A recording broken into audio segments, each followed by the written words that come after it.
Hello everyone, आप लोगों का एक बार फिर से प्रथम क्लासेस के यूट्यूब चैनल में स्वागत है। आप लोगों का एक बार फिर से पीवाईक्यू की सीरीज़ में है ना वेलकम है। पीवाईक्यू की सीरीज़ हम लोग आपको पता है कर रहे हैं, ठीक है, जिसमें हमने ऑलरेडी कई सारे वीडियोस अपलोड कर दिए हैं, ठीक है, जिसका आपको एक प्लेलिस्ट मिल जाएगा। जिन लोगों ने पहले वाले वीडियोस नहीं देखे हैं वो चैनल के प्लेलिस्ट में जाएंगे और वहाँ पर आपको सारा वीडियोस पीवाईक्यू का मिल जाएगा, जिसमें हम लोग बिहार एसएससी, बिहार दरोगा, बिहार एसएससी में 10+2 और जो बिहार एसएससी का सीजीएल है उसके पीवाईक्यूज़ को कर रहे हैं। ये सारे ही पीवाईक्यूज़ जो हैं वो आपके बिहार एसएससी के एग्ज़ाम के लिए, बिहार दरोगा के एग्ज़ाम के लिए और बाकी सारे एग्ज़ाम के लिए भी ये इम्पॉर्टेंट है, ठीक है। चलिए हम लोग क्लास को आज स्टार्ट करते हैं। आज हम लोग क्या करने वाले हैं, तो आज हम लोग जो है बिहार, ये जो आज का क्लास है इसमें हम लोग जो बिहार एसएससी है ना, समझ लीजिए इसको, ये बिहार एसएससी सीजीएल जो हमारा हुआ था, ठीक है, इसको एक सेकेंड, जो बिहार एसएससी हमारा सीजीएल हुआ था, ठीक है, ये 23/12 है ना 2022 को एग्ज़ाम हुआ था। पिछले साल दिसंबर में एग्ज़ाम हुआ था बिहार है ना एसएससी सीजीएल का। ये उसके पीवाईक्यू, उसके सामान्य अध्ययन के जो क्वेश्चंस है उसको हम लोग लेकर के आए हैं। देखिए, चाहे आपका बिहार एसएससी सीजीएल का हो, बीपीएससी का हो, इन सब के पीवाईक्यूज़ जो हैं वो बिहार के बाकी सारे एग्जाम के लिए रेलेवेंट हो जाते हैं, क्योंकि यहाँ question again and again repeat होता है ना। मैं आपको कई सारे क्वेश्चंस दिखाऊंगा भी, मैं वैसे आपको बताते ही चलता हूँ क्लास के ड्यूरेशन में कि कितने सारे क्वेश्चंस है, कौन कौन से क्वेश्चंस है जो रिपीट होते रहते हैं, ठीक है। तो हम लोग आज इसी को डिस्कस करेंगे। ये प्री एग्जाम का है। इसके बाद है ना हम लोग जो है मेंस, इसका भी हो चुका है तो मेंस का भी हम लोग डिस्कस कर लेंगे। ये प्री का है, ठीक है। चलिए बाकी क्लास को स्टार्ट करते हैं। तो हमारा क्वेश्चन यहां से आप देख ही रहे हैं, पहला क्वेश्चन आपके सामने है। टोटल जो है 50+ क्वेश्चंस आपको रहेंगे, ठीक है, और ये सबको हम लोग डिटेल में, जहां डिटेल की जरूरत होगी वहां डिटेल में देखेंगे, और जिसमें नहीं, जैसे करंट अफेयर्स में उतना डिटेल की आवश्यकता नॉर्मली नहीं होती है। करंट अफेयर्स जो है आप, क्योंकि ये पुराने एग्जाम है, आपको नए एग्जाम्स के लिए नए करंट अफेयर्स जो विद इन द ईयर है ना, या उसके आसपास के आपको करने होते हैं, ठीक है। चलिए बाकी क्लास को स्टार्ट करते हैं जी, है ना।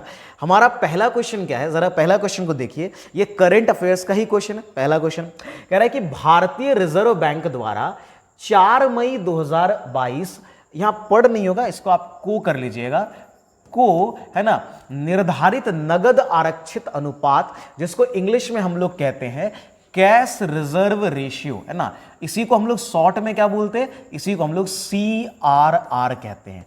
क्या आप लोगों को पता है कि CRR क्या होता है? और इस तरह के जो टर्मिनोलॉजी है वो आपको एग्जाम में पूछे जा सकते हैं। जैसे आपसे CRR पूछ लिया, इसके अलावा आपको क्या क्या पूछ सकता है? देखिए, आपको RR, इसको बोलते हैं रेपो रेट, है ना, ये पूछ सकता है।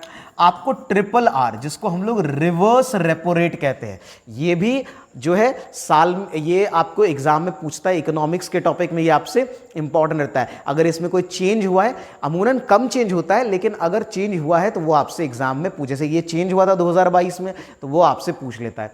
उसके अलावा आपको रेपो रेट हो गया, आपका रिवर्स रेपो रेट हो गया। इसके अलावा BR, जिसको बैंक रेट बोलते हैं हम लोग, है ना, क्या बोलते हैं इसको हम लोग, बैंक रेट बोलते हैं, ये आपसे पूछता है। एक होता है आपका MSFR, है ना, जिसको मार्जिनल, है ना, स्टैंडिंग फैसिलिटी रेट कहते हैं, ठीक है, ये भी आपसे पूछता है। और एक जो हम लोगों से पूछा जाता है वो SLR है। ये सारे जो हैं, इन सारे टर्मिनोलॉजी को आपको ध्यान में रखना है, ठीक है। ये देखिए, ये कम चेंज होते हैं, बहुत चेंज नहीं होता, जब होगा तो आपको न्यूज़ में पता चल जाएगा, ठीक है। ये मैं अभी करंट में क्या है मैं आपको बता भी दूंगा, ठीक है। खैर, ये जो पूछ रहा है कि जो आपका कैश रिजर्व रेशियो है वो क्या निर्धारित हुआ था, तो ये हुआ था 4.5%, और वर्तमान में भी, है ना, ये इतना ही है। तो ये ध्यान में रखना है कि वर्तमान में ये इतना ही है। तो अगर आपसे कहीं पूछ ले तो आपको ध्यान में रखना है, ठीक है। बाकी मैं अगर CRR की बात करूं, सॉरी, ये RR की बात करूं, है ना, रिवर्स रेपो रेट की बात करूं, रेपो रेट, ये सब कितना है? देखिए, RR की अगर बात करें तो ये प्रेजेंट में 6.5% है, ठीक है। कितना है? 6.5। रिवर्स रेपो रेट कम रहता है तो ये आपका है 3.35% है ना, 3.35% है। इसके अलावा अगर बात करें बैंक रेट जो है वो आपका 5.15, ये 5 है, 5.15 है ना परसेंट हो गया। ये आपका जो MSFR है ये आपका 6.75% है ना, इतना है। और SLR की अगर बात करें तो करेंटली ये 18% है, ठीक है, ये ध्यान में रखेंगे। अच्छा, एक और चीज, अभी ये बात हुई कि सर CRR है क्या, एक्चुअली में कैश रिजर्व रेशियो क्या है। देखिए कोई ये बेसिकली ये सब जो आप देख रहे हैं ये RBI की जो मौद्रिक नीति का हिस्सा है। RBI आपको पता है कि हमारा जो केंद्रीय बैंक है, सेंट्रल बैंक है, वो क्या करता है, बाकी बैंकों पर नियंत्रण करता है, उससे उसके संबंधित कार्यों का वो क्रियान्वयन करता है, ठीक है। तो RBI क्या करती है कि वो ये सब जो है वो जारी करती है, ये बैंक के लिए कंडीशंस हैं जो बैंक को फॉलो करने होते हैं। उसी में एक है आपका, ये तो मैं आपको अलग से डिटेल क्लास में, क्योंकि इसमें सबको डिफाइन करने में आपको ये 10-15 मिनट का एक क्लास चाहिए, तो वो अलग हम लोग डिस्कस करेंगे। मैं बस CRR आपको फिलहाल बता दे रहा हूं। इससे इस एग्जाम में 2 क्वेश्चंस देखने को मिले थे। CRR जो है, इस जो कैश रिजर्व रेशियो है, ये दरअसल क्या होता है, तो कोई भी जो बैंक है वो अपने टोटल डिपॉजिट्स का कुछ हिस्सा जो है उसको बैंक के लॉकर बोल लीजिए या उसको बोलिए कि RBI के पास रखना होता है, वो दोनों में से कहीं भी रख सकते हैं, है ना। और यही कहलाता है CRR। ये ताकि इमरजेंसी के ड्यूरेशन में या महंगाई बढ़ने, देखिए जब CRR को नॉर्मली बढ़ाया कब जाता है, जब इन्फ्लेशन आता है, हाई इन्फ्लेशन, महंगाई जब बहुत ज्यादा बढ़ जाती है, तो CRR को बढ़ा करके RBI बैंक को कम लोन देने, यानी कि वो लोन कम दे, है ना, इसके लिए वो उसको प्रोत्साहित करता है, या कहिए कि इसको लोन देने से एक तरह से रोकता है CRR को बढ़ा करके, ठीक है। तो यहां तक आपको समझ में आ रहा है। बाकी हम लोग इसको अलग से डिटेल इकोनॉमिक्स के टॉपिक में सबको देखेंगे, ठीक है। अभी आप यहां ध्यान में रख सकते हैं। अच्छा, एक चीज और बस आप ध्यान में रख लीजिए, CRR का रेंज कितना होता है, तो ये 3 से लेकर के जो 15% है, इतना इसका ये रेंज होता है, ठीक है, यानी कि ये इतने तक ले जाया जा सकता है, ठीक है, ये रेंज है, ध्यान में रखेंगे। अगले क्वेश्चन की तरफ बढ़ते हैं। तो हमारा अगला सवाल क्या हो जाएगा, क्वेश्चन नंबर हो जाएगा सेकंड। क्वेश्चन नंबर सेकंड क्या कह रहा है, सेकंड कह रहा है कि दक्षिणी गोलार्ध में समताप रेखाओं की कम वक्रता, वक्रता का मतलब वो कम टेढ़ा मेढ़ा रहता है, ठीक है, का मुख्य कारण क्या है। देखिए समताप रेखाएं ऐसी रेखाएं होती हैं, है ना, जो समान ताप वाले क्षेत्र को जोड़ती हैं। अगर आप स्थलीय क्षेत्र में जाएंगे तो समताप रेखाएं ज्यादा टेढ़ी मेढ़ी होती है, क्योंकि वहां पर बड़े बड़े लैंडमास होते हैं, माउंटेन्स होते हैं, है ना, बात समझ में आ रही है। जबकि जो समुद्री वाला क्षेत्र है वहां पर समताप रेखाएं नॉर्मली स्ट्रेट होता है, कम टेढ़ा मेढ़ा होता है। तो ऑप्शन देखते, कह रहा है क्या कि आर्कटिक जो अंटार्कटिका है उसका प्रभाव, इन्फ्लुएंस, या फिर कह रहा है कि जो हाई माउंटेन्स है उसके प्रभाव के कारण कम होता है ना, या फिर वास्ट ओशन एक्सपेंस की जो बहुत बड़ा जो मतलब कह सकते हैं क्या कि जिसको हम लोग विशाल महासागरीय विस्तार आप बोलिए, ठीक है, उसके कारण, या फिर डेजर्ट के अभाव। तो देखिए ये जो हमारा दक्षिणी गोलार्ध में आपको पता है कि ये तीनों नहीं है, ये भी नहीं है, ठीक है, अंटार्कटिका का इन्फ्लुएंस उतना है प्रभाव लेकिन वहां ज्यादा नहीं है, ठीक है, हाई माउंटेन्स तो उधर कम ही है, ठीक है। दूसरा हो गया लैक ऑफ डेज, ये नहीं, इसका आंसर हमारा क्या हो जाएगा, ये हो जाएगा वास्ट ओशियन एक्सपेंस, यानी मतलब इसका मतलब ये हुआ, इसको बोलते हैं हिंदी में विशाल महासागरीय विस्तार। हिंदी में देखो, देखिए तो ये हो जाएगा विशाल महासागर। आज ऑप्शन जो है देख रहे होंगे आप इंग्लिश में है, ठीक है, तो कोई बात नहीं, मैं आपको उसका हिंदी भी ट्रांसलेट करते जाऊंगा। आपको इतना थोड़ा बहुत इंग्लिश आनी चाहिए, ठीक है, मुझे नहीं लगता उसमें आपको ज्यादा दिक्कत होगी। आप क्लास में बने रहिए, आपको समझ में पूरा आएगा, ठीक है। इसको बोलते हैं विशाल महासागरीय विस्तार, ठीक है।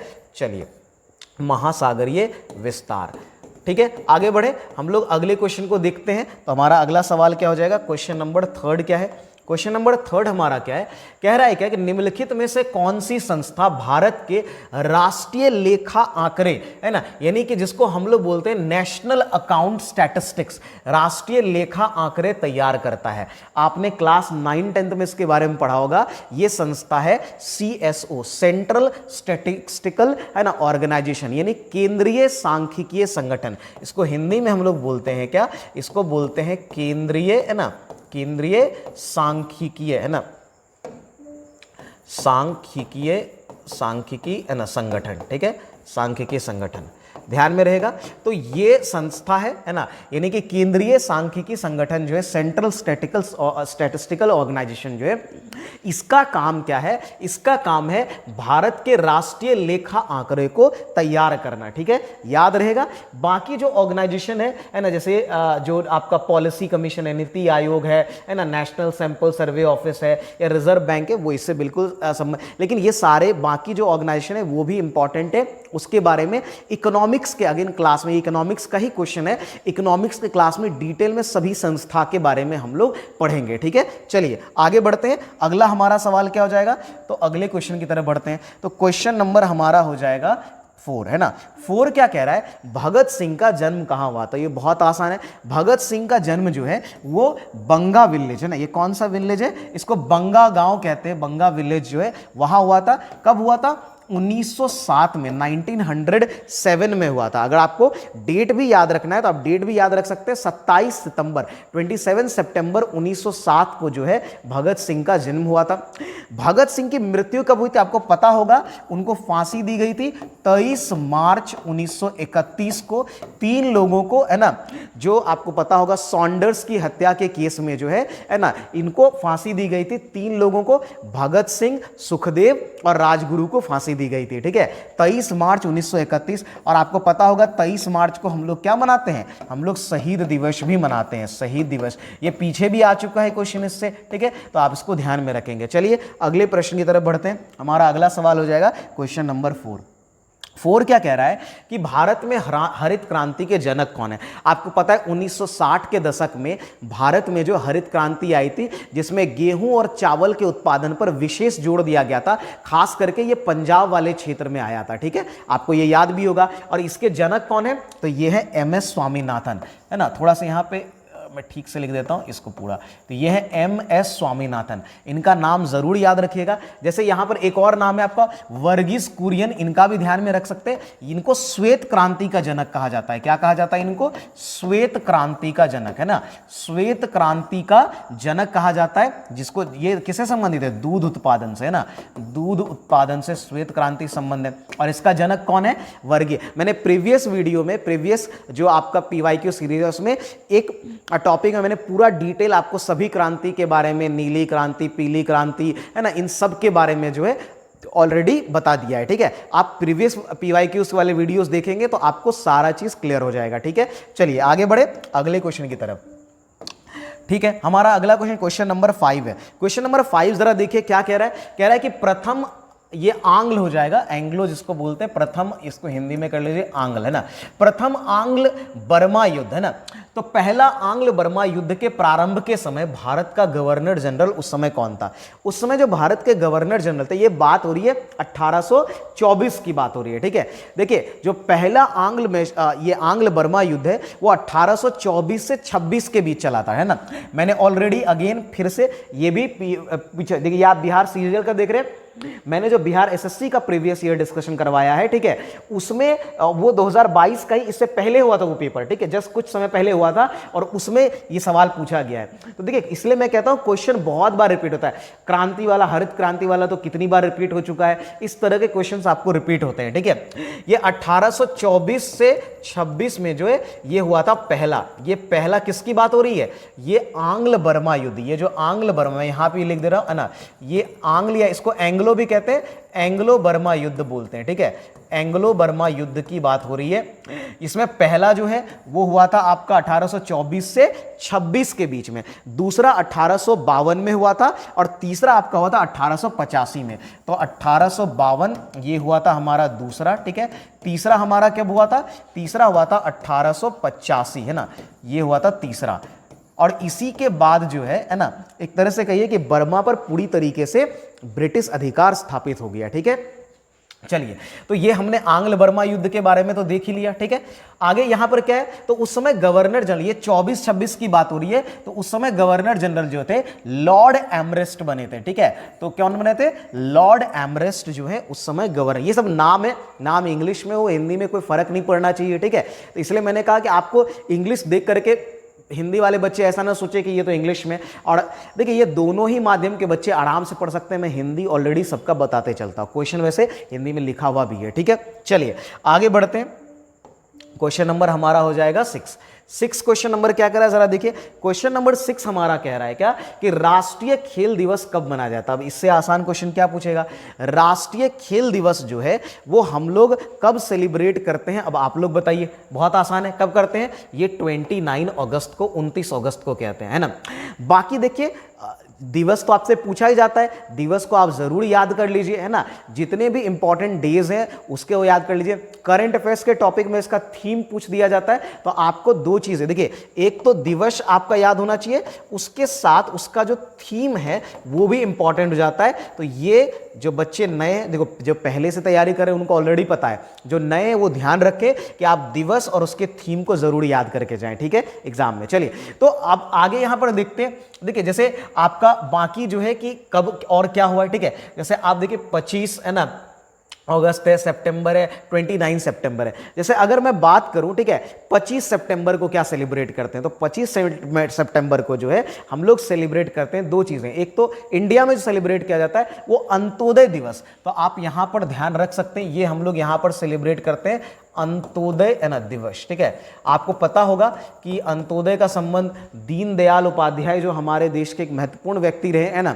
उन्हीं के जो जन्म दिवस के रूप में सेलिब्रेट किया जाता है अंत्योदय दिवस, ठीक है। और इसी के दिन जो है वर्ल्ड फार्मासिस्ट डे भी सेलिब्रेट किया जाता है।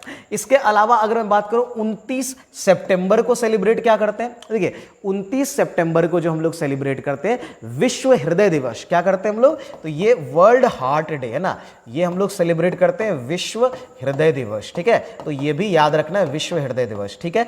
बाकी 25 अगस्त को वैसा कोई इंपॉर्टेंट डे नहीं है, लेकिन बाकी जितने भी इंपॉर्टेंट डेज हैं आपको जरूर ध्यान में रहना चाहिए। वर्ल्ड कैंसर डे हो, है ना, इस तरह के बहुत सारे, आर्मी का जो डे है, आर्मी डे है, नेवी डे है, बहुत सारे दिवस हैं जो आपको, वेटलैंड्स डे हैं, ये सब आपको याद होने चाहिए, ठीक है ना। हमारा जैसे ये तो अच्छा, एक चीज यहां पर बताइए, जो खेल दिवस हम लोग सेलिब्रेट करते हैं वो किसके जन्म दिवस के रूप में, आपने सुना होगा, है ना, मेजर ध्यानचंद का नाम, मेजर ध्यानचंद, जिनके नाम पर अब मेजर ध्यानचंद खेल रत्न अवार्ड भी दिया जाता है, ठीक है। वो उनको हॉकी का जादूगर कहा जाता था, ठीक है। और उन्हीं के जन्म दिवस को जो है हम लोग भारत में क्या करते हैं, वो खेल दिवस, राष्ट्रीय खेल दिवस के रूप में सेलिब्रेट करते हैं। अगले क्वेश्चन की तरफ बढ़े, हमारा अगला सवाल क्या हो जाएगा, क्वेश्चन नंबर हो जाएगा 7 क्या कह रहा है भाई, 7 कह रहा है, जरा देखिए 7 कह रहा है कि पृथ्वी संतुलन यानी अर्थ बैलेंस जिसको हम लोग बोलते हैं, ठीक है, या इसको भू संतुलन भी आप बोल सकते हैं। भू संतुलन शब्द का प्रयोग सबसे पहले किया गया था, किसके द्वारा किया गया था, देखिए भू संतुलन शब्द का सबसे पहले जो प्रयोग है वो किसने किया था, वो एक व्यक्ति है जिसका नाम था क्लेरेंस डट्टन। इन्होंने 1882 में इसके, वो एक है ना बेसिकली ज्योग्राफी के बहुत बड़े है ना जानकार थे, जियो साइंटिस्ट जिनको हम लोग बोलते हैं वो थे। तो इनका नाम है डट्टन, क्लेरेंस डट्टन पूरा नाम है। इन्होंने 1882 में इसके बारे में यानी भू संतुलन या पृथ्वी संतुलन के बारे में बताया था, ठीक है, आप लोगों को ध्यान में रहेगा। चलिए हम लोग आगे बढ़े। अब हमारा अगला सवाल क्या हो जाएगा, तो क्वेश्चन नंबर हमारा हो जाएगा, है ना, क्वेश्चन नंबर हो जाएगा 8। क्वेश्चन नंबर 8 क्या कह रहा है कि बिहार के नवीनतम आर्थिक सर्वेक्षण के अनुसार बिहार क्या है, रेवेन्यू डेफिसिट स्टेट है, ठीक है, रेवेन्यू सरप्लस स्टेट है, state with negative growth rate है, या रेवेन्यू न्यूट्रल स्टेट है।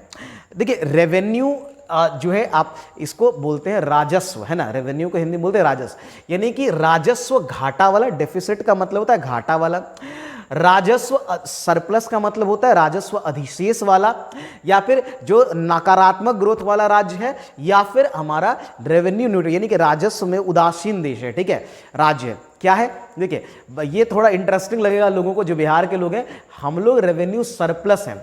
रेवेन्यू सरप्लस होने का मतलब क्या होता है, ठीक है, यानी कि हमारी जो आय है, हमारा जो रेवेन्यू यानी कि राजस्व आय है वो खर्च से ज्यादा है। यानी यहां पर क्या हो जाता है, जब आपका राज्य की आय जो है वो क्या, आय खर्च से ज्यादा है ना, ये हमारा खर्च से ज्यादा है, तो इसको बोलते हैं रेवेन्यू सरप्लस बोलते हैं, ठीक है, ध्यान में रहेगा। चलिए आगे बढ़े, अगला सवाल हमारा क्वेश्चन नंबर हो जाएगा 9 क्या कह रहा है, 9 देखिए, कह रहा है कि सुभाष चंद्र बोस आपदा प्रबंधन पुरस्कार 2022 के विजेता कौन है। देखिए ये हर साल सुभाष चंद्र बोस के जन्म दिवस पर दिया जाता है।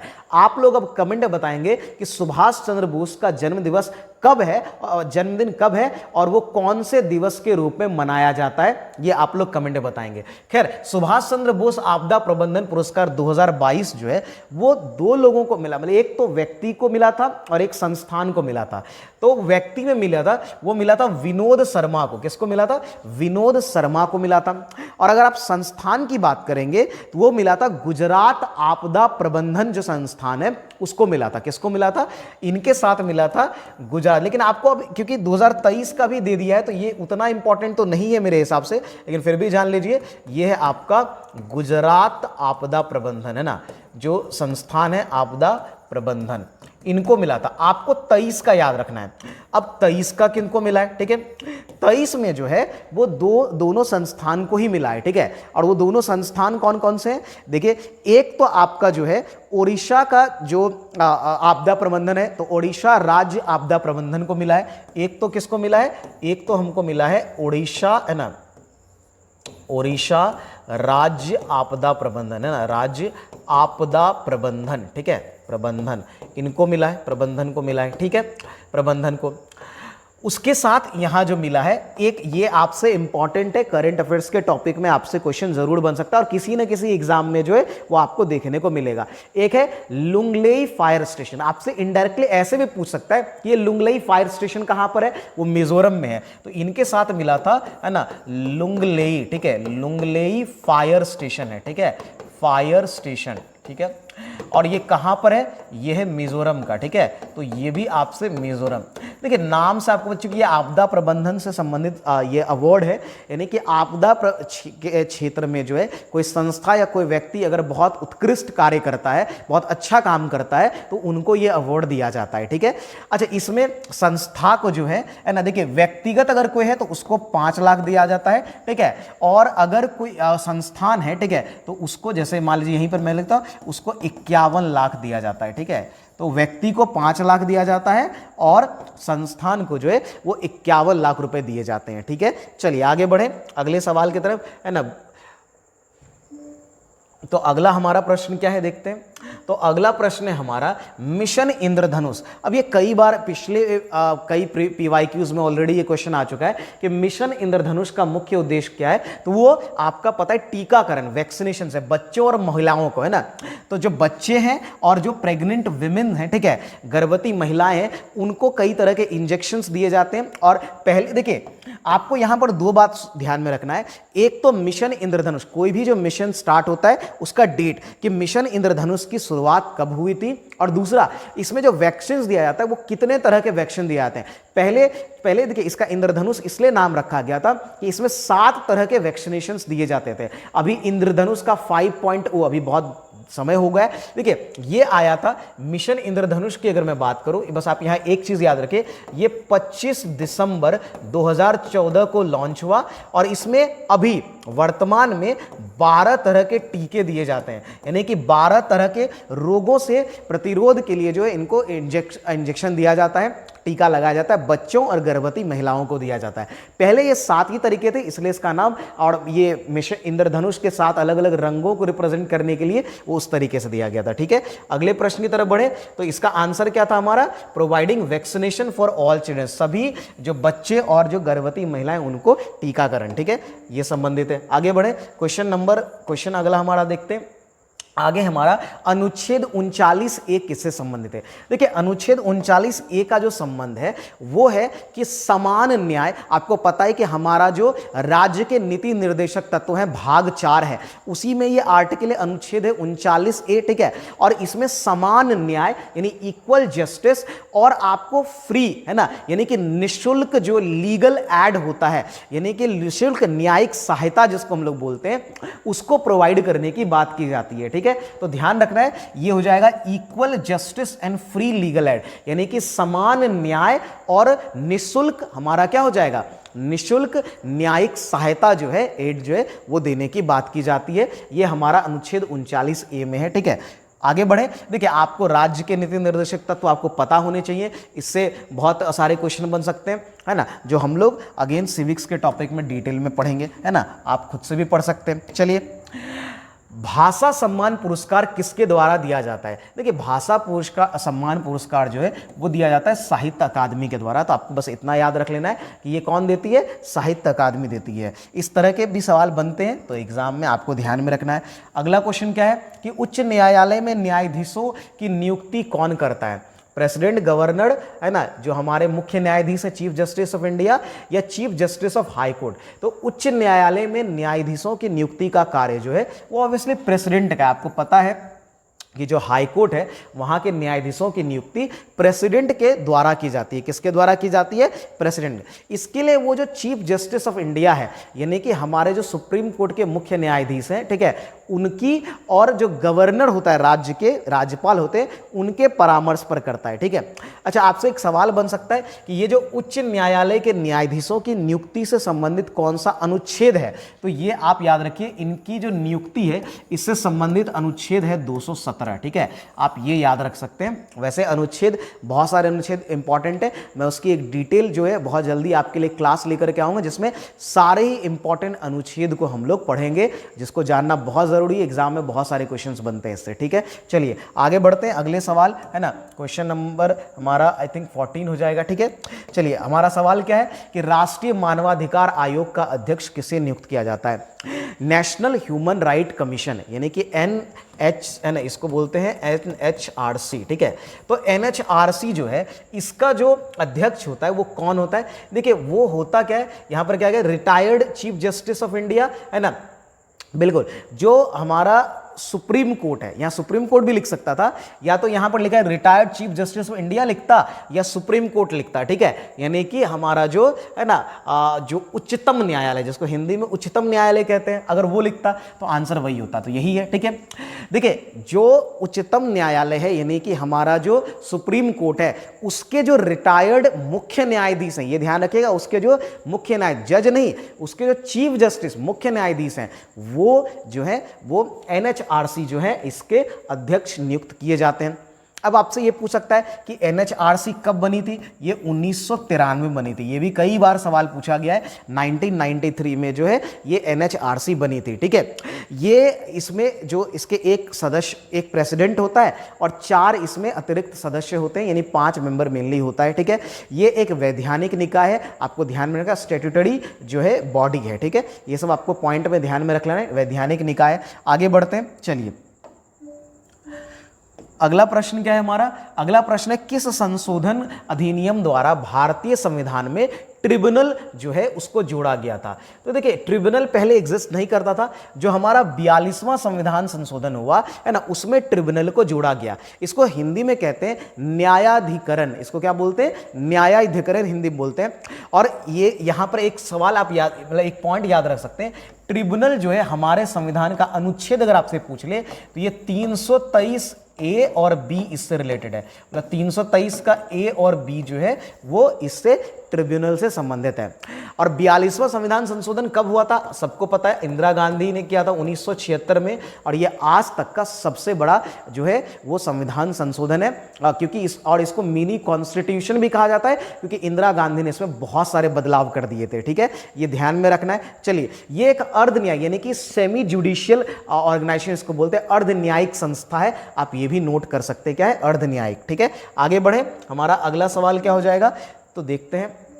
हमारा अगला सवाल है कि भारतीय संविधान का कौन सा अनुच्छेद राष्ट्रपति या उपराष्ट्रपति के चुनाव से संबंधित संदेहों और विवादों के निर्धारण से संबंधित है? अब देखिए ये अनुच्छेद है आपका अनुच्छेद 71, है ना। ये कौन सा है? अनुच्छेद 71 जो है वो क्या करता है? राष्ट्रपति और उपराष्ट्रपति के चुनाव से संबंधित जो भी संदेह हैं, ठीक है, वो उनके विवादों को दूर करता है। बात समझ में आ रही है? तो ये आपको ध्यान में रखना है। अगेन अनुच्छेद है, हमने कहा आपको अनुच्छेद इंपॉर्टेंट है, आपको एक ही एग्जाम में अनुच्छेद से 2-3 क्वेश्चन देखने को मिल सकते हैं। जहां 50 जीएस पूछा जाता है वहां अनुच्छेद से 2-3 क्वेश्चन आपको जरूर देखने को मिलेगा। आपने पीछे भी देखा, यहां भी देख रहे हैं, अभी आपको और भी मिलेगा। इंटरेस्टिंगली इस एग्जाम में तो 4-5 क्वेश्चन अनुच्छेद से पूछ लिए गए हैं, ठीक है, लेकिन आपको 2-3 जरूर पूछ सकते हैं अगर 50 नंबर का क्वेश्चन है। सिविक्स में अनुच्छेद इंपॉर्टेंट हो जाता है। चलिए हमारा अगला सवाल क्या होगा, क्वेश्चन नंबर देख लीजिए, ठीक है। हमारा अगला सवाल है बेटी बचाओ बेटी पढ़ाओ योजना जो है वो किस वर्ष शुरू हुई थी। आपसे मेरा ये सवाल है कि ये कहां से शुरू हुई थी, ये भी हमको बताइए, ठीक है। देखिए ये 22 जनवरी 2015 को शुरू किया गया था। कहां से, आपको पता है हरियाणा से ये शुरू किया गया था। कहां शुरू किया गया था, हरियाणा, ठीक है, यहां से शुरू किया गया था। अच्छा आपको ये 22 जनवरी मैंने कहा, आपका काम क्या, आप कमेंट में बताएंगे कि 22 जनवरी को हम लोग क्या सेलिब्रेट करते हैं। 22 जनवरी को क्या कुछ हम सेलिब्रेट करते हैं, ये आप लोग कमेंट में बताएंगे, ठीक है ना। बाकी 2000 देखिए योजनाओं की मैं खास करके बात करता हूं, 2014, 15, 16 इन 3 खास करके ईयर में बहुत सारी योजनाएं थी। आई तो 17-18 में भी आई, लेकिन इन 3 जो है ना ईयर में बहुत सारी योजनाएं थी जिनसे आपको एग्जाम में क्वेश्चंस बहुत ज्यादा पूछे जाते हैं। तो 14, 15, 16 इनका तो याद रखिए, अब बाकी के चुन चुन करके आप याद रख सकते हैं, ठीक है। योजनाओं की मैं आपको एक लिस्ट शेयर कर दूंगा। बाकी आप टेलीग्राम से जुड़िए, टेलीग्राम में हर तरह के पीडीएफ्स आपको फ्री में मिल रहे हैं, ठीक है। तो टेलीग्राम जो हमारा प्रथम क्लासेस के नाम से, उसको जरूर ज्वाइन कर लीजिए। चलिए आगे बढ़ते हैं। तो ये तो हमने देख लिया, ठीक है, सॉरी, अच्छा अगला क्वेश्चन, ये हमारा क्वेश्चन क्या है, क्वेश्चन ये मैंने अभी जस्ट ही है ना कुछ दिन पहले आपको पंचवर्षीय योजना का पूरा एक है ना डिटेल क्लास पढ़ाया है। 40 मिनट की क्लास है, सारे डिटेल मैंने पंचवर्षीय योजना के पढ़ा दिए हैं। आप उसको जरूर जाके देखिए, उससे क्वेश्चन बनता है। और मैंने वहां पर ये बहुत बार मेंशन किया है योजना अवकाश के बारे में। मैंने बताया था 3 योजना अवकाश हैं, ठीक है, उसको आप जरूर वहां से याद करिए। मैं यहां बताया, पहला आया था 1966 से 69 में, दूसरा आया था 1978 से 80 में, इसको रोलिंग प्लान भी कहते हैं, और फिर आया था 1990 से 92 में, ठीक है। तो ये ध्यान में रखिएगा, इससे क्वेश्चन बनता है। चलिए आगे बढ़े, अगला सवाल हमारा हो जाएगा, क्वेश्चन नंबर हमारा क्या हो जाएगा, देखिए कह रहा है बिंबिसार किस राजवंश का शासक था। अगेन आपने ये एंशिएंट हिस्ट्री से, तो बिंबिसार का संबंध जो हरियंक है ना, ये हरियंक डायनेस्टी से, किससे है, हरियंक डायनेस्टी साम्राज्य का नाम आपने सुना होगा, है ना। उसके बाद फिर आपका शिशुनाग आया, नंद आया, फिर मौर्य, मौर्य तो बाद में आए। अच्छा एक नाम में कंफ्यूज नहीं करें, एक बिंबिसार होता है और एक नाम होता है बिंदुसार, ठीक है। बिंदुसार जो होता है ये मौर्य से संबंधित है। तो कई बार लोग कंफ्यूज हो जाते हैं बिंबिसार और बिंदुसार में, तो कंफ्यूज नहीं होना है। बिंबिसार का जो संबंध है वो किससे, हरियंक से है, और बिंदुसार का संबंध जो है वो मौर्य डायनेस्टी से है, याद रहेगा। चलिए अगले प्रश्न की तरफ बढ़े, हमारा अगला सवाल क्या हो जाएगा, तो देखिए अगला सवाल हमारा है, कह रहा है निम्नलिखित में से किस क्षेत्र में वर्षा मुख्यतः शीत ऋतु में होती है। देखिए ये बहुत फेमस, इसको है ना इसको विश्व का जो है फल उद्यान भी कहा जाता है, फ्रूट गार्डन भी कहा जाता है। और ये कौन है, वो है भूमध्य सागर वाला क्षेत्र, जिसको इंग्लिश में मेडिटेरेनियन क्षेत्र कहते हैं, मेडिटेरियन रीजन कहते हैं, याद रखिएगा। आगे बढ़े, ठीक है। अच्छा अभी मैं जस्ट है ना आपको जो है इसके बाद जो है एक वीडियो आपको मिलेगा करेंसी कैपिटल पर, बहुत ही इंटरेस्टिंग वीडियो है, उसको मैंने पूरा मैप से पढ़ाया हुआ है, ठीक है। आप उसको देखिए, वो अभी अपलोड नहीं हुई, वो अपलोड हो जाएगी, ठीक है, जिसमें मैंने मैप से आपको पूरा वो मेडिटेरियन वाला भी रीजन मैं आपको बता दूंगा, सारी चीजें मैं आपको मैप का मतलब करेंसी कैपिटल कंट्री पढ़ेंगे, है ना, यानी कि देश राजधानी और उसकी मुद्रा पढ़ेंगे, बट साथ में हम लोग मैप को भी प्रैक्टिस करेंगे। ये बिल्कुल अलग तरीके से मैंने पढ़ाया है, आप जरूर उसको देख लीजिएगा, ठीक है। चलिए आगे बढ़ते हैं। तो ये आंसर इसका क्या हो जाएगा, मेडिटेरेनियन रीजन, जैसा मैंने कहा, ठीक है। तो हम लोग आगे बढ़ते हैं। तो हमारा क्वेश्चन क्या हो जाएगा, कह रहा है कि आरबीआई द्वारा, अभी फिर ये अभी देखिए आपने सीआरआर का क्वेश्चन देखा, फिर आ गया कि कैश रिजर्व रेशियो बढ़ाने की घोषणा का मतलब क्या है। देखिए मतलब सिंपल सा, मैंने कहा था ना कि ये तब बढ़ाया जाता है जब जो इन्फ्लेशन है बहुत हाई होता है और ये अगर कैश रिजर्व रेशियो ज़्यादा बढ़ानी, यानी कि बैंक को ज़्यादा पैसा आरबीआई के साथ रखना होगा, तो बैंक के पास क्या होगा, पैसे की कमी आएगी, बैंक कम पैसा जो है वो लोन दे सकेगा। वही चीज़ यहाँ पर देखिए, आप इसका ऑप्शन देखिए, commercial bank will have less money to lend. यही आंसर होगा कि जो कॉमर्शियल वाणिज्यिक बैंक है उनके पास लोन देने के लिए कम पैसा होगा। ठीक है, क्यों? क्योंकि वो है ना कि आरबीआई के साथ ज़्यादा पैसा वहां पर रख रहे हैं। ठीक है, ठीक है, चलिए आगे बढ़ते। और ये ने कहा जब हाई इन्फ्लेशन होता है, जब बहुत अधिक मुद्रास्फीति, इन्फ्लेशन को हिंदी में कहते हैं मुद्रास्फीति, ठीक है, इन्फ्लेशन, तो ये ध्यान रखना है, उसमें ये किया जाता है। आगे बढ़े, हमारा अगला सवाल क्या हो जाएगा, है ना, खैर तो क्वेश्चन, एक सेकेंड, हाँ, तो हमारा अगला सवाल है, अगला सवाल क्या कह रहा है कि शिंजो अबे कहाँ के प्रसिद्ध, आपको पता है कि ये जापान के प्रधानमंत्री थे, इनकी हत्या कर दी गई थी। ठीक है, तो आप ध्यान में रखेंगे शिंजो अबे इंपॉर्टेंट है। ठीक है, बात समझ में आ रही है। चलिए आगे बढ़े, हमारा अगला सवाल क्या हो जाएगा, अगला हो जाएगा ग्राम स्तर पर पंचायत अध्यक्ष जो है उनके बारे में सवाल पूछा है। देखिए, पंचायत, जितने भी पंचायत के सदस्य होते हैं, पंचायत अध्यक्ष जिसको आप बोलते हैं, है ना, पंचायत समिति का भी अध्यक्ष बोलते हैं। ठीक है, बात समझ में आ रही है, वही होता है ना। तो पंचायत अध्यक्ष जो है वो, उसको हम लोग डायरेक्टली चुनते हैं। यहाँ ऑप्शन में वही, अगर आप पढ़ेंगे तो आप देखेंगे कि पंचायत अध्यक्ष का जो चुनाव है वो हम लोग डायरेक्टली लोगों के द्वारा किया जाता है। ठीक है, तो अब आप लोग बताएंगे जो पंचायत समिति होता है उसका अध्यक्ष होता कौन है, उसका हेड कौन होता है। ठीक है, ग्राम पंचायत का हेड कौन होता है, मुखिया होता है, और पंचायत समिति का अध्यक्ष कौन होता है, हेड कौन होता है, ये आप लोग बताएंगे। हम लोग उसके डायरेक्ट इलेक्शन में पार्टिसिपेट करते हैं। चलिए आगे बढ़े, अगला सवाल हमारा क्या हो जाएगा। ठीक है, तो ये हो गया राजाजी राष्ट्रीय उद्यान डैश का प्राकृतिक आवास है। तो देखिए, राजाजी जो है वो हमारा क्या हो जाएगा, वो हो जाएगा चीतल का। अब आप लोग जो लोग पढ़ रहे हैं, ठीक है, मैंने ये प्रीवियस भी बताया हुआ है कि राजाजी जो राष्ट्रीय उद्यान है ये कौन से राज्य में है। आप लोग प्लीज कमेंट में जरूर आंसर करिए। ठीक है, जो लोग पढ़ रहे हैं, तैयारी कर रहे हैं, कमेंट जरूर करिए। इससे हमें ये पता चलता है कितने बच्चे इंटरेक्ट कर रहे हैं, क्लास को देख रहे हैं, क्लास को समझ रहे हैं, है ना। फिर हम जो है ऑब्वियसली आपके लिए और ज़्यादा कंटेंट लेकर के आएंगे। तो आप लोग कमेंट ज़रूर करिए, वीडियो अच्छा लगता हो वीडियो को शेयर ज़रूर करिए, आप लोग एक बार शेयर ज़रूर कर दीजिए वीडियो को, है ना। चलिए आगे बढ़ते हैं। तो ये जो राजाजी राष्ट्रीय उद्यान है ना, वो चीतल के प्रसिद्ध हैं। ठीक है, अगला सवाल हमारा क्या हो जाएगा, कह रहा है कि निम्नलिखित में कौन सा जोड़ा सुमेलित नहीं है, सही सुमेलित नहीं है। ये देखिए, ये घास के मैदान से है। पंपास यूरोप में, पहला ही गलत है। आपको पता है कि पंपास यूरोप में नहीं होता। ठीक है, पंपास कहाँ होता है, ये होता है, आंसर यही हो जाएगा, है ना, ये आंसर हमारा ये हो जाएगा। ठीक है, क्योंकि ये होता है ये होता है हमारा, है ना, ये होता है अर्जेंटीना में, ये अर्जेंटीना यानी दक्षिण अमेरिका, है ना, टीना। ठीक है, तो अर्जेंटीना, बात समझ में आ रही है। तो अर्जेंटीना जो है वहां पर ये घास का मैदान देखने को मिलता है, पंपास, ये आपका दक्षिण अमेरिका में हो गया। ठीक है, फिर कुछ है, बाकी ये सब सही है। वेल्स अफ्रीका सही है, डाउन्स ऑस्ट्रेलिया सही है, सेल्वास साउथ अमेरिका, ये सब सही है। यानी कि वेल्स जो है वो अफ्रीका महादेश आपको मिलेगा, डाउन्स ऑस्ट्रेलिया में मिलेगा, सेल्वास जो है वो आपको दक्षिण अमेरिका में मिलेगा, पंपास भी दक्षिण अमेरिका में भी है, क्योंकि अर्जेंटीना कहां पर है, ये भी आपका दक्षिण अमेरिका का ही एक कंट्री है। बात समझ में रही है ना, दक्षिण अमेरिका, यहां ध्यान में रखना है। ठीक है, चलिए आगे बढ़े, अगला हम लोग देखते हैं आगे क्या सवाल है हमारा।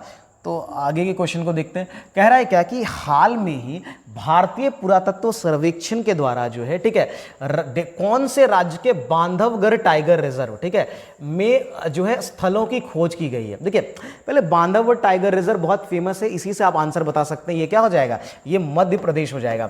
मध्य प्रदेश में कई सारे टाइगर रिजर्व इंपॉर्टेंट है जो आपको जरूर ध्यान में रखना चाहिए। ठीक है, तो आप लोग जरूर उसको एक बार जाकर के पढ़िए।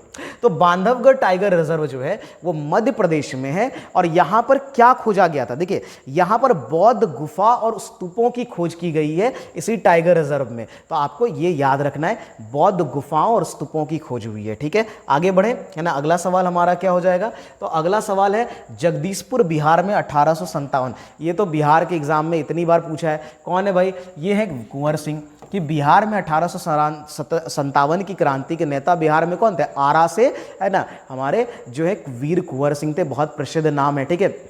वैसे 1857 की क्रांति में अलग अलग जगह से, है ना, कौन कौन लोग पार्टिसिपेट किया, अवध से कौन था, है ना, कानपुर से कौन था, झांसी से कौन था, झांसी से वैसे प्रसिद्ध भी है, ठीक है। तो ये आपको याद होना चाहिए कि कौन कहाँ से पार्टिसिपेट किया, इससे एग्जाम में क्वेश्चन बनता है, उसको जरूर आप पढ़िए, इतिहास का टॉपिक है, ठीक है। आगे बढ़े, अगला सवाल क्या है, वयस्क गणितज्ञों के लिए, ठीक है, के लिए रामानुजन पुरस्कार 2021 दिया गया, किनको दिया गया? देखिए 2021 2022 भी दे दिया गया है, ठीक है। तो 2021 के लिए जो रामानुजन पुरस्कार 2021 है, इसको ये दिया है नीना गुप्ता को दिया गया है, ठीक है। देखिए एक इंस्टीट्यूशन है, एक्चुअली रामानुजन के नाम पर 2 पुरस्कार दिए जाते हैं।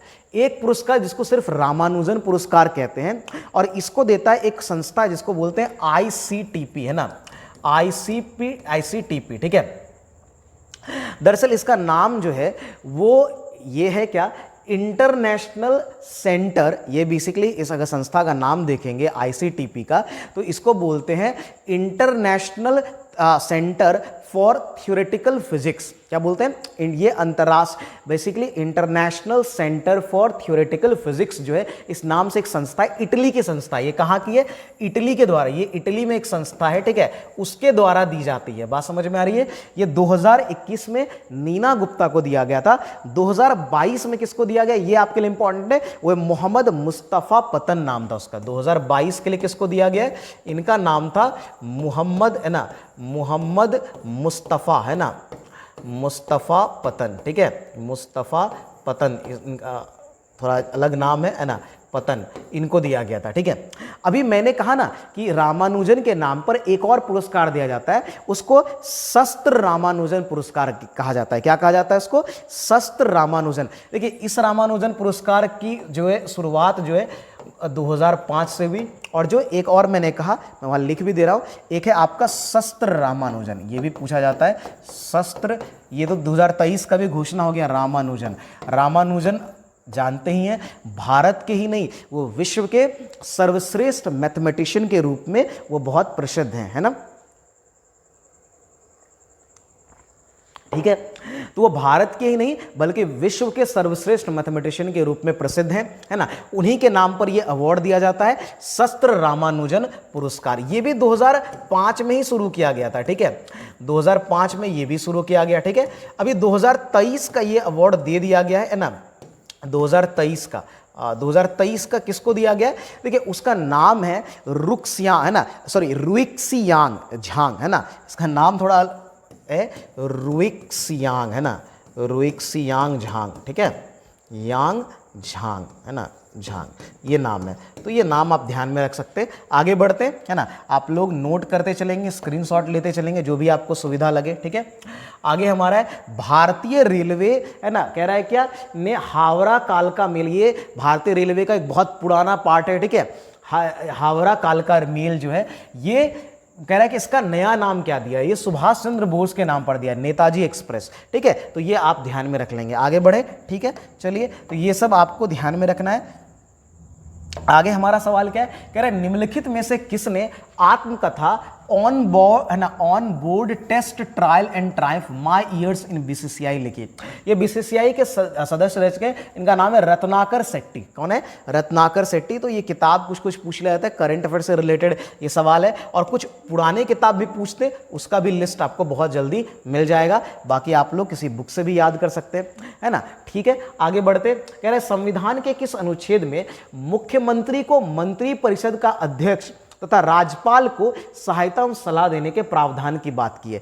देखिए इससे संबंधित जो मंत्रिपरिषद से, राज्य के मंत्रिपरिषद की जब बात करते हैं, तो हमारा जो संविधान है, ठीक है, उसमें ये जो है अनुच्छेद 163 और 164 में इसके बारे में दिया हुआ है। और ये जो है क्या कि मुख्यमंत्री को मंत्रिपरिषद का अध्यक्ष और राज्यपाल जो है उनकी सहायता एवं सलाह के लिए होंगे, ये पहले यानी कि 163 में ये मेंशन किया हुआ है, ठीक है। तो आप ध्यान में रखेंगे, ये अनुच्छेद 163 में मेंशन किया गया है, ठीक है, याद रहना चाहिए। बहुत सारे, मैंने कहा अभी अनुच्छेद से बहुत सारे क्वेश्चन है, ये एक एग्जाम की बात है जिसमें आप अनुच्छेद के अभी तक 3 क्वेश्चन देख लिया, ठीक है, अभी और भी होगा। राष्ट्रीय बीज निगम की बात हो रही है। राष्ट्रीय बीज निगम की स्थापना कब हुई थी? देखिए, अगर आप राष्ट्रीय बीज निगम की अगर बात करेंगे, है ना, तो इसकी स्थापना जो है वो कब हुई थी? वो हुई थी 1963 में। ठीक है, ये ध्यान में रख लेंगे। सॉरी, अच्छा, एक सेकेंड, क्वेश्चन हमारा है, ये हमारा हो चुका है, ठीक है। चलिए, ये था हमारा 31। ठीक है, तो ये हो जाएगा 1963। कौन सा हो जाएगा हमारा? 1963। ये ध्यान में रखेंगे। आगे बढ़े, चलिए हमारा अगला प्रश्न क्या हो जाएगा?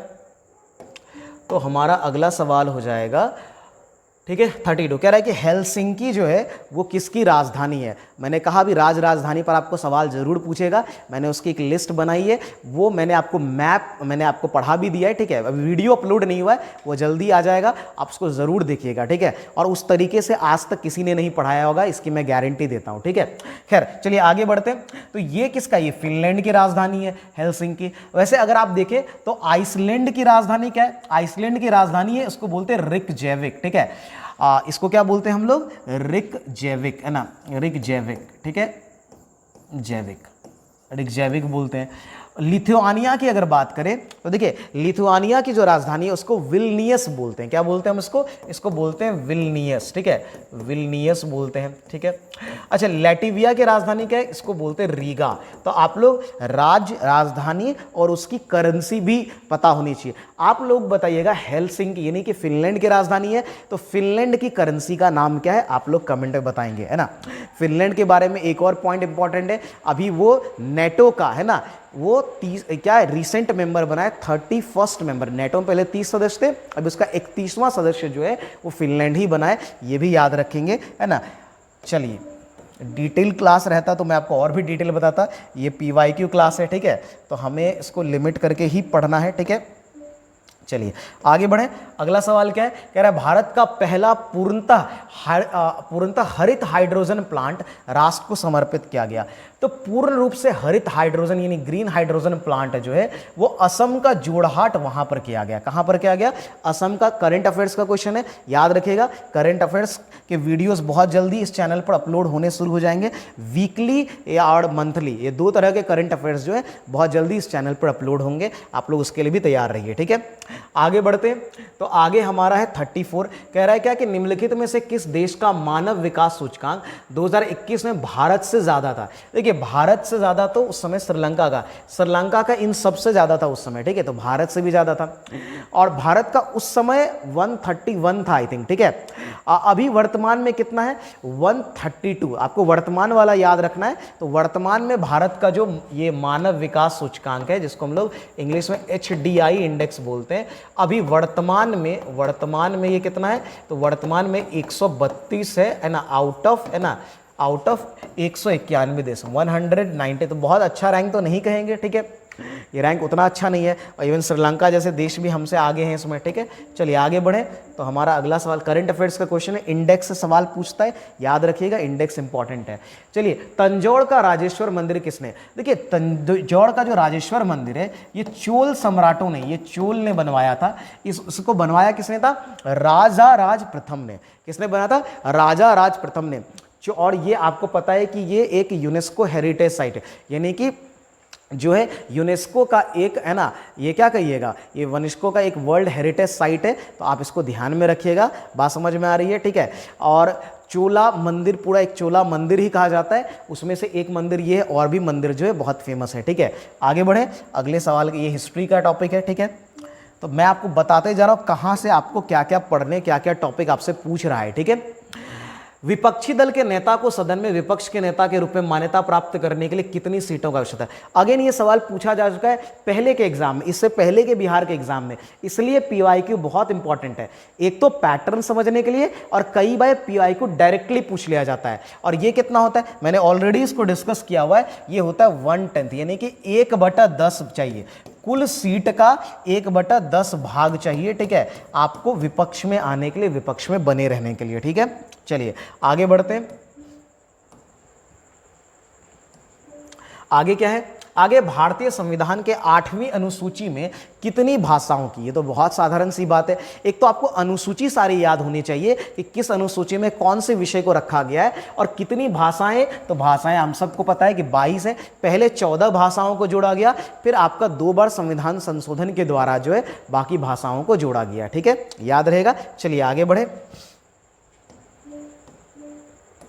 ठीक है, अगला सवाल है, निम्न में से कौन सा देश जो है सार्क, जिसको south Asian association for regional corporation बोलते हैं, ठीक है, याद होगा सार्क के बारे में भी मैंने प्रीवियस वीडियोस में ऑलरेडी डिटेल बता रखा है। ठीक है, आप एक भी पीवाईक्यू के वीडियोस को मत छोड़िए। जो लोग भी वीडियो देख रहे हैं, पीवाईक्यू का मैंने जितना वीडियो अपलोड किया है सब जाकर के देखिए, एक एक वीडियो। और आने वाले कुछ समय के अंदर आपको जितने भी बिहार के अंदर एग्जाम हुए हैं उन सबके पीवाईक्यूज वीडियोस अवेलेबल होंगे। तो आप चैनल से जुड़े रहिए और एक एक वीडियो को अच्छे से देखिए। देखिए, चूंकि एक ही डिटेल में बार बार नहीं रिपीट करूंगा, ठीक है, क्योंकि उससे टाइम ही आपका वेस्ट होगा। वो ऑलरेडी मैंने प्रीवियस वीडियोस उसको बहुत डिटेल में पढ़ाया सार्क को, ठीक है, उसके मेंबर्स के बारे में।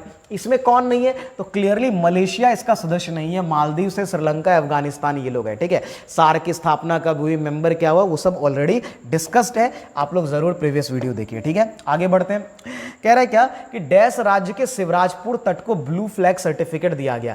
ब्लू फ्लैग डेनमार्क की एक संस्था है वो देती है, और ये जो है आपका शिवराजपुर तट ये गुजरात में है, जो हमारा सोमनाथ मंदिर है उसी के आसपास का क्षेत्र है। ठीक है, तो ये इंपॉर्टेंट है, ये भी करंट अफेयर्स का क्वेश्चन है। ब्लू फ्लैग टैग जब भी मिलता है तो उसे पूछ लिया जाता है, याद रखिएगा। भारत का पहला जो चंद्रयान 1 किस स्थान से लॉन्च किया गया था। देखिए, चंद्रयान 1 हो, चंद्रयान 2 हो, चंद्रयान 3 हो, या इवन अभी आदित्य L1 लॉन्च हुआ है, जो मार्स का मिशन ऑर्बिटर जो है ना, मंगल ऑर्बिटर मिशन लॉन्च हुआ था MOM, वो सब एक ही स्थान से लॉन्च किया गया है। और आपको पता है वो है श्रीहरिकोटा, आंध्र प्रदेश में। कहां पर है, आंध्र प्रदेश में। इसको सतीश धवन स्पेस सेंटर भी बोलते हैं। ठीक है, SC है ना, सतीश धवन SDSC बोलते हैं। ठीक है, सतीश धवन स्पेस सेंटर बोलते हैं, याद रखिएगा, है ना। इसके बारे में भी डिटेल मैंने ऑलरेडी बता दिया है ना, बताया है कि इसकी स्थापना कब हुई है, क्या है। ठीक है, बात समझ में आ रही है। और सारे ही जो प्रोग्राम है, मेनली जितने भी स्पेस प्रोग्राम है वो सब यहीं से लॉन्च होते हैं। ठीक है, आगे बढ़े। चलिए आगे हमारा अगला सवाल क्या है, कह रहा है क्या कि किसने यूनेस्को शांति पुरस्कार जो है वो 2022 जीता है। देखिए, यूनेस्को शांति पुरस्कार 2022 ये एंजेला मार्केल को दिया गया है। तो याद रखिएगा, अभी 2023 का नहीं दिया गया है, 23 का दिया जाएगा, तो वो भी आपके लिए इंपॉर्टेंट होगा। ठीक है, करंट अफेयर्स का था टॉपिक। भारत के संविधान का अनुच्छेद, मैंने कहा था अनुच्छेद, कई सारे अनुच्छेद से सवाल बनते हैं। अनुच्छेद 157 किस मतलब किससे संबंधित है। देखिए, अनुच्छेद 157 जो है वो देखिए, अनुच्छेद अगर आप देखेंगे तो ये यहां पर मैं आपको एक चीज बता दे रहा हूं कि अनुच्छेद 153 से लेकर के 162 वो पूरा गवर्नर के बारे में है। 153 से लेकर के 162 ये किसके बारे में, ये राज्यपाल, जिसको हम लोग गवर्नर बोलते हैं, उससे संबंधित है। तो इसे कभी कभी डीप में, यानी कि उनके बारे में पूछ लिया जाता है। जैसे देखिए, अनुच्छेद 153 बात करता है कि राज्य का एक राज्यपाल होगा, उस तरीके से। ठीक है, अनुच्छेद 157 जो है वो गवर्नर के, यानी कि राज्यपाल के रूप में आपकी नियुक्ति के लिए क्या क्या कंडीशंस हैं, है ना, उसके बारे में, यानी qualification for appointment of governor या एज गवर्नर जो है उसके बारे में आपसे सवाल रहता है। ठीक है, याद रहेगा। आगे बढ़े। चलिए, हमारा अगला सवाल क्या हो जाएगा। ठीक है, अगला सवाल हो जाएगा हमारा, जैन धर्म के 23वें तीर्थंकर कौन है। ये जाकर के आप जरूर जैन धर्म को, उसके तीर्थंकर को पढ़िए, उससे, और खास करके है ना शुरू के कुछ और अंतिम कुछ जो है वो आपसे ज्यादा पूछे जाते हैं।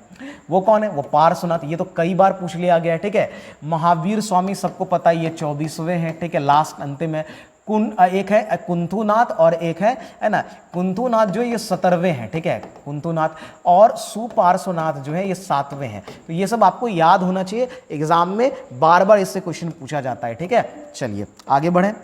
आगे क्या है, सुगौली की संधि नेपाल में कब हुई थी। देखिए, ये नेपाल और अंग्रेज के बीच युद्ध हुआ था। ठीक है, ये इसको आप एंग्लो नेपाल वॉर या अंग्रेज नेपाल युद्ध भी कह सकते हैं। ये हमारा हो गया क्या, अंग्रेज नेपाल युद्ध। ठीक है, नेपाल युद्ध ये कब हुआ था? ये हुआ था 1814 से 16 के बीच में, ठीक है।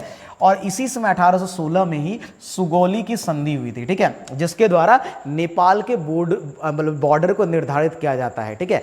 और खास करके जो भारत के साथ उनका बॉर्डर लगता है, और ये अभी भी है ना एक कंफ्यूजन रह जाता है। अभी भी कई बार नेपाल जो है इसी मतलब संधि का हवाला दे करके वो इवन जो भारत का क्षेत्र है उसको अपने क्षेत्र में, अपने नक्शे में दिखाने लगता है। ये पीछे की घटना हो चुकी है ऑलरेडी, ठीक है। चलिए आगे हम लोग इसको बाद में देखेंगे, ठीक है। यहां पर क्या, निम्नलिखित में कौन सा विभाग गृह मंत्रालय के अधीन नहीं है? देखिए, होम डिपार्टमेंट है, state department, internal security department, law and order. देखिए, लॉ एंड ऑर्डर डिपार्टमेंट इनका नहीं है, बाकी सब उन्हीं का डिपार्टमेंट है। जो गृह मंत्रालय है आपका, जो राज्य जो मंत्रालय है, डिपार्टमेंट है, वो है। जो है ना इंटरनल सिक्योरिटी, ये वो भी उन्हीं का है, लेकिन ये लॉ एंड ऑर्डर इनका नहीं है, ठीक है, याद रहेगा। आगे बढ़ते हैं। अब गृह मंत्रालय के अंग के बारे में, उन सब के बारे में आपको पॉलिटी में, सिविक्स में डिटेल में समझना होगा, पढ़ना होगा, ठीक है। शिवाजी और जयसिंह के मध्य जो है पुरंदर की संधि, ये हुई थी 1665 में। कब हुई थी? 1665 में हुई थी, जयसिंह और इसके बीच, शिवाजी के बीच। तो याद रखिएगा, ठीक है। आगे बढ़ते हैं, हिस्ट्री का क्वेश्चन है, ये सब अलग अलग संधियां इंपॉर्टेंट हो जाती है। बोला एथेन जिसका आणविक सूत्र है, उसके पास कितने बॉन्ड्स होते हैं? देखिए, उसके पास 7 कोवेलेंट बॉन्ड होता है। देखिए, कार्बन और हाइड्रोजन के बीच जो है यहाँ 6 बॉन्ड होता है, और एक कार्बन कार्बन के बीच जो है 1 बॉन्ड होता है। साइंस का क्वेश्चन है, तो टोटल इसमें 7 बॉन्ड हो गए, ठीक है। टोटल हमारा कितना हो गया? 7 बंधन होते हैं, 7 सहसंयोजक बंधन होते हैं। केमिस्ट्री का टॉपिक है, साइंस का टॉपिक है, हम लोग इसको साइंस के टॉपिक में समझेंगे, ठीक है। ये PYQ अगेन है ना। यूएई की मुद्रा क्या है? अब देखिए, मुद्रा आपको ध्यान में रखना है। तो यूएई की मुद्रा क्या है, आप लोग बताइए। देखिए, यूएई की मुद्रा वो है आपका दिरहम, ठीक है, दिरहम है ना। रुपी तो आपको पता है कहाँ की मुद्रा है। और अगर दिनार बात करें तो दिनार कई जगह है, लेकिन एक कुवैती दिनार आप जानते होंगे, कुवैत में दिनार बहुत प्रसिद्ध है। कुवैती दिनार सबसे महंगा कहा जाता है। एक है आपका रियल, ये रियल कहाँ का है? ये ब्राज़ील का है, ठीक है ना, ब्राज़ील का है। एक रियाल ये वाला भी होता है। एक RIYL, ये रियाल सऊदी अरबिया है ना, ये सऊदी का होता है, सऊदी अरब का होता है। तो ये सब आपको ध्यान में रखना है, ठीक है। ये सब आप कंफ्यूज नहीं होना है, ये सब आपको इंपॉर्टेंट है, ध्यान में रखना, ठीक है। आगे बढ़ते हैं, चलिए करेंसीज का वीडियो आप जाकर के जरूर देख लीजिएगा, ठीक है। 2022 के राष्ट्रमंडल खेल जो है वो कौन सा, मतलब कितने नंबर का था? तो ये 22वां राष्ट्रमंडल खेल था, याद रखना है, ठीक है। अगेन ये सब इंपॉर्टेंट पूछ लेता है कि कोई खेल कितने नंबर का है, वो आपका ओलंपिक कितना का है, या आपका है ना अभी एशियाई खेल हुआ तो वो कितने नंबर का है, वो सब आपसे पूछ लेगा। समीर वी कामत, कामता नहीं है, ठीक है, ये कामत कर लीजिएगा, कामत, ठीक है। कहाँ, कौन से क्षेत्र के एक महत्वपूर्ण, देखिए ये अभी आपको पता है कि ये DRDO के अध्यक्ष हैं।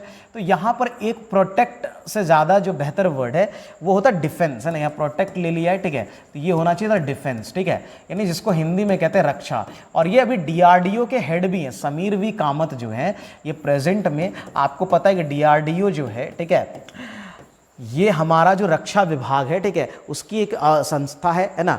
तो ये DRDO है, तो रक्षा विभाग से इनका संबंध है, याद रखिएगा, है ना। आगे बढ़ते हैं, हमारा अच्छा ये सवाल हमारा हो गया, ठीक है। हमने 50 क्वेश्चंस जो हैं वो कंप्लीट कर लिए, ठीक है। तो हमारा 50 क्वेश्चन हो गया कंप्लीट। देखिए, ये चूंकि ऑब्वियस सी बात है कि ये आपका PYQ है, तो इसमें हम उतने डिटेल्स नहीं पढ़ते, बट फिर भी मैं अपने तरफ से ऑलरेडी बहुत डिटेल पढ़ा दिया है मैंने। यहाँ कम इसलिए थोड़ा हुआ क्योंकि वो ऑलरेडी वो सारे डिटेल्स मैंने दूसरे वीडियोज़ में पढ़ा है। आप ज़रूर PYQs के सारे वीडियोज़, PYQ का एक प्लेलिस्ट है, आप जा करके उसको ज़रूर देखिए। प्लेलिस्ट को बाकी लोगों के साथ, तैयारी करने वाले लोगों के साथ शेयर करिए, है ना। अगर आप चैनल पे नए हैं, चैनल को सब्सक्राइब कर लीजिए, वीडियो को थोड़ा सा सपोर्ट दीजिए, शेयर करिए, है ना, ये बहुत ज़रूरी चीज़ है। बाकी आज का क्लास यहीं ख़त्म करते हैं। धन्यवाद, जय हिंद।